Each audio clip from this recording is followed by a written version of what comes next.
So the Lakers had another dominant win today. The Lakers should be able to start 9-6, obviously, because the significance to a closed environment versus an open environment is going to hold very true.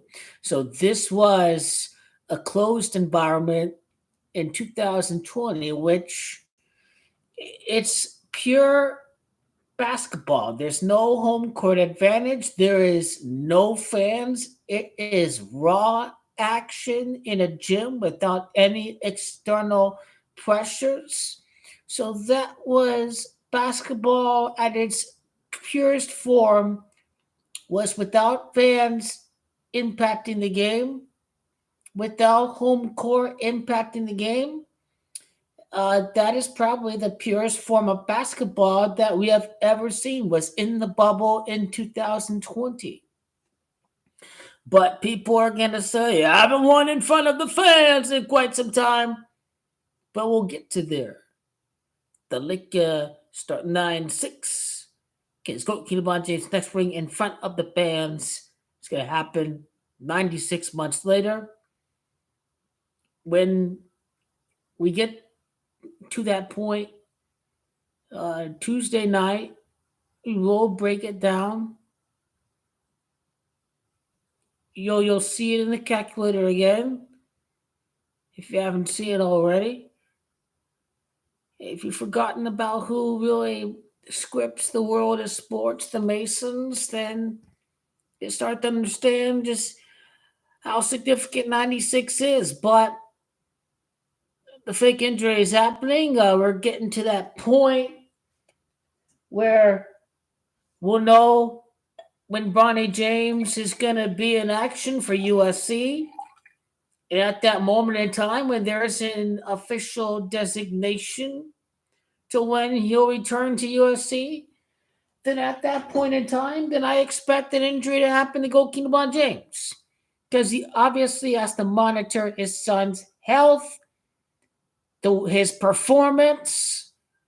He's got to have to, as a father, be able to be there and watch Bronny as many times as can be.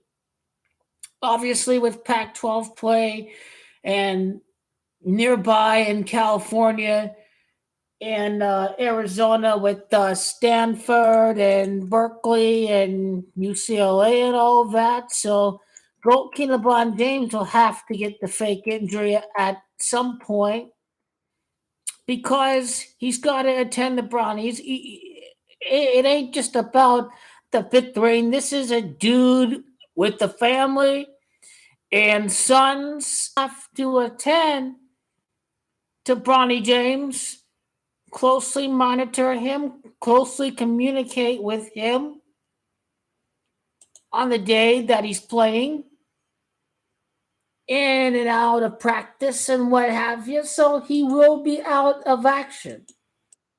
Even if he was perfectly healthy, I do believe he's got to be out of action so he can monitor Bronny James. But that doesn't mean that he is not 100% all in on the title. He obviously is. You've seen him play when he was questionable on the injury report, balling out against the Blazers, carrying the team on his shoulder with Anthony Davis.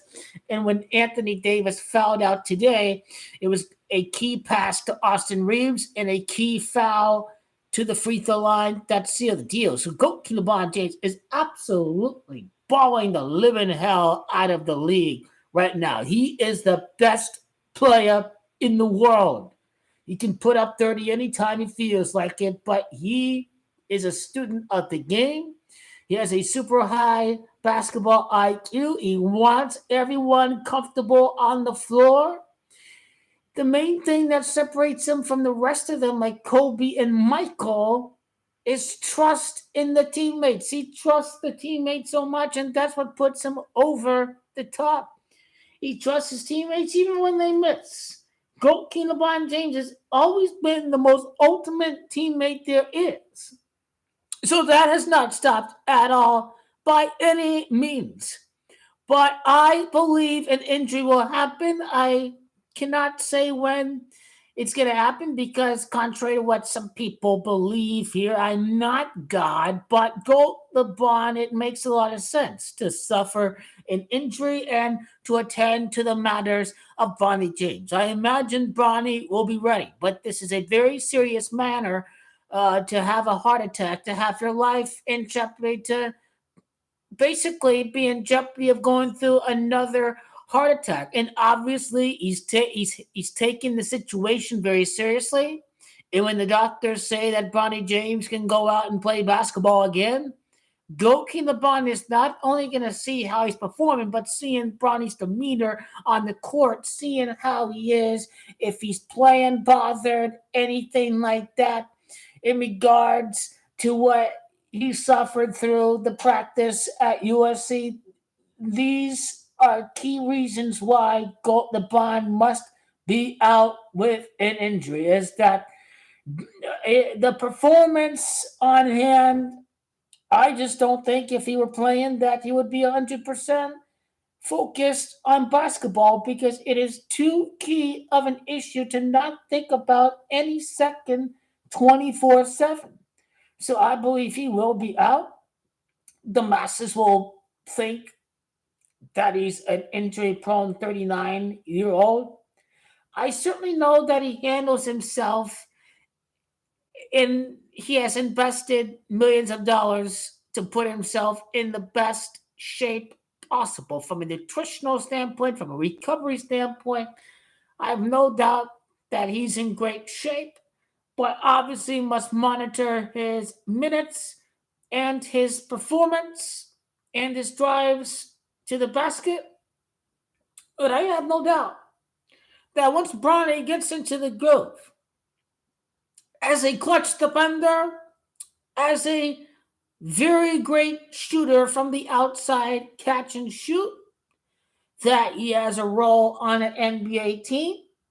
He doesn't have to be a superstar. He can just put together a great 15-year career just playing great defense and catch and shoot situations where he's in the corner or what have you, where you know he's going to pop it and shoot.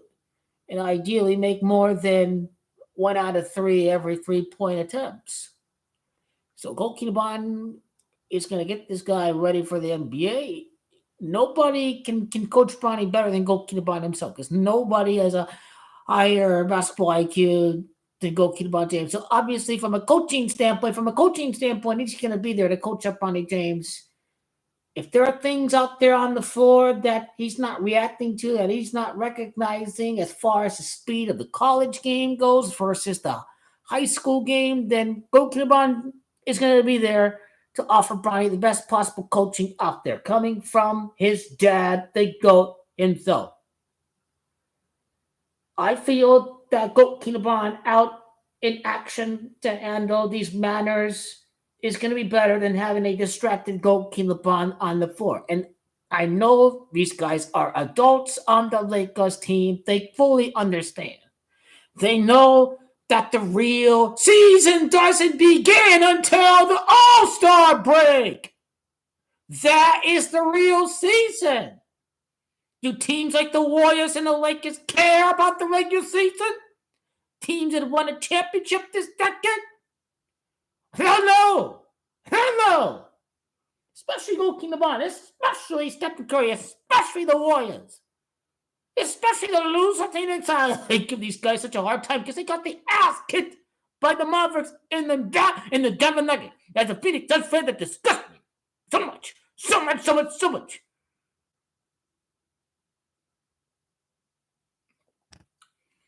So take care of business with Bonnie. You get in action. The 8-6, 960 above 5 foot. Point anybody! You can only control your schedule to play against. This is the same team that broke. They broke the Warriors. They broke that team. They ended that team. That was coming off of a championship. Right? That team. In other words, because a short-term memory of what the Lakers did against the Denver Nuggets. They provide a screenshot of every game from the conference finals. It shows you that the Masters are completely brainwashed. The Lakers were in every single game in the fourth quarter. Propaganda is real. All they see is the 4-0. They don't see the substance, the exact detail behind the 4-0, that rigged-ass sweep of the Lakers. We can all say it's rigged every day of the week. Dirk Nowitzki, foreigner, sweeps the Lakers, beats the Heat. Same thing with Jokic. So we know that the masses have succumbed to propaganda. Their hero bus riding bomb failed. The favorite team of the public, the Celtics, lost last year. So we have clearly won because these teams are choked.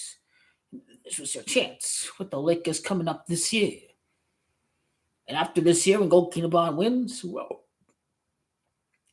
just as we break down Kobe in his ability to win without Shaq. I'll keep on saying it again. If this guy win a championship without Shaq, Kobe, like Kevin Durant will as well. And just as Shaq did, he win the finals without Kobe. Curry did the same without Kevin Durant. So it's just mirroring history from a scripting standpoint. We move on from the Lakers Celtics matchup, but the best thing about the league versus 1998 is that, or rather after 2002 or so, they planned Shaq to move on from Michael Jordan. But with Giannis and Joker and Doncic, and then Booker and Durant immediately after, they are in a good position to move on from GOAT King LeBron James. I believe GOAT King LeBron will tie Mike in 2026 with the world completely against him. Yeah, he will. It's always the second year that he wins the championship with this new team. Second year at the Lakers, his second year at the Heat, his second year in his return to Cleveland. So it always boils down to that second year for GOAT King LeBron James.